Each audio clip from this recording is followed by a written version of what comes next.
Innal hamdalillah nahmaduhu wa nasta'inuhu wa nastaghfiruh wa na'udzu billahi min shururi anfusina wa min sayyiati a'malina. Man yahdihillahu fala mudhillalah wa man yudlil fala hadiyalah. Asyhadu an la ilaha illallah wahdahu la syarikalah wa ashhadu anna Muhammadan abduhu wa rasuluh. Faqala Allah ta'ala ya ayyuhalladzina amanu taqullaha haqqa tuqatih wa la tamutunna illa wa antum muslimun. Ya ayyuhan nasu taqu rabbakumul ladzi khalaqakum min nafsin wahidah wa khalaqa minha zawjaha wa batha minhuma rijalan katsiran wa nisaa'a. Wattaqullaha alladzi tasaaluna bihi wal arham innallaha kana 'alaikum raqiba. Ya ayyuhalladzina amanu taqullaha wa qulu qawlan sadida yuslih lakum a'malakum wa yaghfir lakum dhunubakum wa may yuti'illaha wa rasulahu faqad faza fawzan 'azima. Amma ba'du, fa inna khairal hadisi kitabullah wa khairal hadi Muhammadin sallallahu alaihi wasallam wa syarrul umuri muhdatsatuha wa kullu muhdatsatin bid'ah wa kullu bid'atin dhalalah wa kullu dhalalatin finnar. Hadirin salat Jumat rahimani wa rahimakumullah. Sebagai manusia, kita tidak luput dari berbagai kebutuhan dan tantangan, baik dalam urusan dunia maupun dalam urusan agama. Maka dari itu, marilah kita senantiasa memohon pertolongan hanya kepada Allah Subhanahu wa Ta'ala di dalam setiap langkah kehidupan kita, agar Allah Subhanahu wa Ta'ala memberikan kelancaran, agar Allah Subhanahu wa Ta'ala memberikan kemudahan serta perlindungannya untuk kita semua. Dan tak lupa salawat serta salam semoga tercurah limpah kepada Nabi kita Muhammad sallallahu alaihi wasallam yang telah membimbing kita menuju jalan yang hanif, menuju jalan yang lurus. Jemaah salat Jumat rahimani wa rahimakumullah. Pada kesempatan ini sedikit yang ingin khatib sampaikan. Semoga Allah Subhanahu wa Ta'ala memudahkan kita dalam memahami dan mengamalkannya. Jemaah salat Jumat rahimani wa rahimakumullah, boleh jadi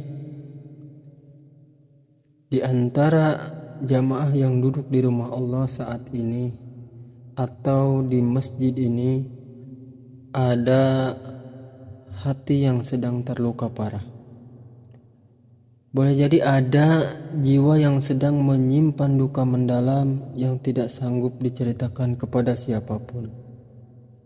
Boleh jadi di antara kita semua ada yang sedang dihimpit kesulitan rezeki yang tak kunjung menemui titik terang. Bahkan ada juga yang sedang menanti keturunan berbulan-bulan atau bahkan bertahun-tahun. Dan ada juga mungkin yang sedang berjuang melawan sakit di tubuhnya, atau ada yang baru saja kehilangan sosok yang paling dicintai di dalam hidupnya. Nah, jamaah salat Jumat rahimani wa rahimakumullah, di tengah pekatnya rasa sakit itu seringkali terbesit bisikan pelan di dalam dada. Ya Allah, mengapa harus saya? Mengapa jalan hidup ini terasa sebegitu berat dan tidak adil? Maka jamaah salat Jumat rahimani wa rahimakumullah, hari ini khatib menyampaikan satu pesan hangat untuk merangkul dan menguatkan hati kita semua bahwa skenario Allah Subhanahu wa Ta'ala itu pasti lebih baik. Maka teruslah kita berjalan, tetaplah kita tawakal kepada Allah Subhanahu wa Ta'ala. Jamaah sholat Jumat rahimani wa rahimakumullah. Seringkali kita menilai kebaikan Allah Subhanahu wa Ta'ala hanya dari standar manusia yang sangat sempit. Mengapa standar manusia dikatakan sempit? Karena jika keinginan kita terkabul, kita sebut Allah Subhanahu wa Ta'ala baik.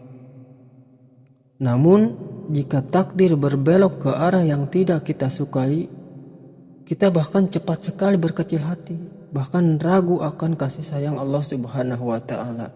Padahal pandangan manusia itu sangatlah terbatas. Kita hanya melihat apa yang ada di hadapan mata kita hari ini, sementara Allah Subhanahu wa Ta'ala melihat masa depan kita.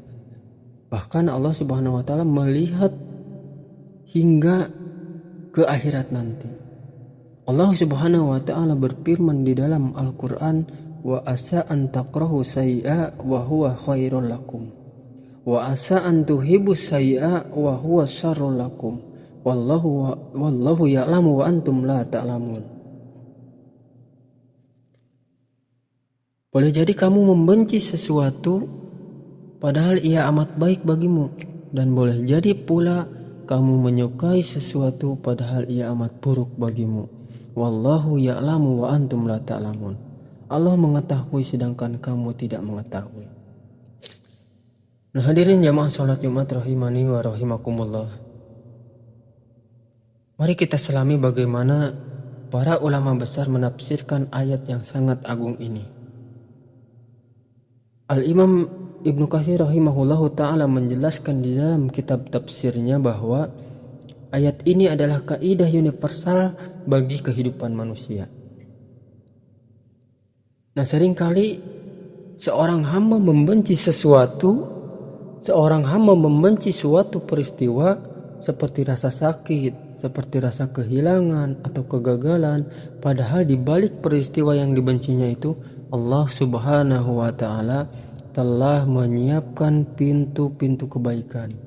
Di balik peristiwa yang dibencinya itu Allah Subhanahu wa Ta'ala telah menyiapkan rezeki dan derajat tinggi yang tidak pernah ia duga sebelumnya.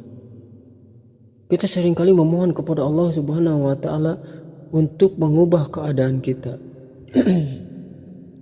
Padahal seringkali Allah Subhanahu wa Ta'ala menggunakan keadaan tersebut untuk mengubah dan membersihkan hati kita. Maka dari itu, ma'asyiral muslimin jamaah salat Jumat rahimani wa rahimakumullah, agar hati ini makin mudah memahami hikmah takdir Allah Subhanahu wa Ta'ala, cobalah kita bayangkan satu perumpamaan. Bayangkan seorang anak kecil menangis histeris ketika anak kecil itu sakit, kemudian dibawakan oleh orang tuanya ke ruang suntik dokter. Anak itu menjerit. Anak itu membenci rasa sakitnya dan merasa orang tuanya tega membiarkan tubuhnya disakiti. Padahal di balik rasa sakit yang hanya berlangsung beberapa detik itu ada kasih sayang orang tua yang sangat besar. Orang tuanya rela melihat anaknya menangis sebentar demi menyuntikkan obat yang akan menyelamatkan nyawa sang anak dari penyakit mematikan di masa depan. Nah, begitu juga gambaran ujian dalam kehidupan kita jamaah salat Jumat rahimani wa rahimakumullah. Apa yang kita anggap sebagai rasa sakit dan kekecewaan hari ini seringkali adalah cara Allah Subhanahu wa Ta'ala menyuntikkan kekebalan iman ke dalam jiwa kita. Adalah cara Allah menyelamatkan kita dari bahaya kesombongan. Adalah cara Allah menyelamatkan kita dari kepalsuan dunia atau kesengsaraan yang lebih besar di masa depan. Maka dari itu jamaah salat Jumat rahimani wa rahimakumullah, selalu kita renungkan, selalu kita pahami ayat di dalam Al-Quran surat Al-Baqarah tadi, wa asa an takrahu sayyi'a wa huwa khairul lakum.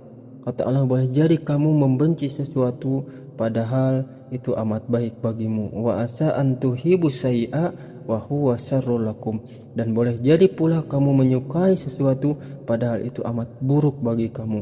Wallahu ya'lamu wa antum la ta'lamun. Allah lebih mengetahui sedangkan kamu tidak mengetahui. Jemaah salat Jumat rahimani wa rahimakumullah, sebagai penutup, bagi orang-orang yang beriman tidak ada yang namanya takdir yang buruk. Sebab segalanya adalah kebaikan. Ketika rencana kita gagal, seorang mukmin wajib menerima dengan ridho atau lapang dada. Ketika rencana kita gagal, kita harus berhusnudzon, berprasangka baik kepada Allah Subhanahu wa taala dan memperbaiki usaha atau ikhtiar kita ke depan. Karena kegagalan bukanlah akhir, melainkan sarana pendidikan atau tarbiyah dan pengalih arah menuju takdir terbaik yang telah Allah Subhanahu wa taala siapkan. Dan inti dari keyakinan bahwa rencana Allah Subhanahu wa taala itu lebih indah terletak pada penyerahan hati yang sempurna setelah usaha atau ikhtiar kita maksimal. Wallahu a'lam bishawab. Mungkin itu saja yang dapat saya sampaikan. Aku qouli hada wa astaghfirullah li wa lakum wa lisa'ilil muslimina min kulli dhanbin fastaghfiruhu innahu huwal ghafurur rahim.